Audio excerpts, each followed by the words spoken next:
మాకు చాలా సంతోషంగా ఉంది. మేము చాలా ఎన్నో రోజుల నుంచి వెయిట్ చేసాం. మాకు ఒక మంచి లైఫ్ వచ్చిందని మేము అనుకుంటున్నాం. అంటే ఎప్పటి నుంచి ప్రయత్నం చేస్తున్నాం డిఎస్సికి? 2 years నుంచి. ప్రభుత్వం మారగానే డిఎస్సి వస్తుందని ఊహించాము అసలు. మొదటి సంతకం పెట్టారు కాబట్టి మేము చాలా హ్యాపీగా ఫీల్ అయ్యాం. అలాగే ఆయన అనుకున్నట్లుగానే మాకు చేశారు. త్వరగానే పోస్టింగ్స్ కూడా ఇచ్చారు. మాకు చాలా సంతోషంగా ఉంది. విద్యాశాఖ మంత్రి నారా లోకేష్ గారి పనితీరు ఎలా ఉంది?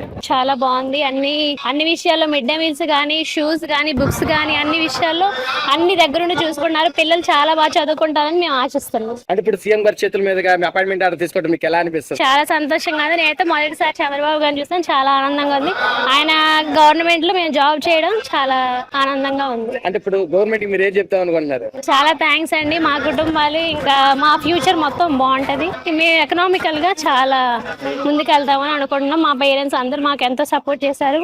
ఈ విజయం వాళ్ళకి అంకితం. Thank you sir. Thank you. జీవితాంతం మిమ్మల్ని మేము గుర్తుపెట్టుకుంటాం సార్.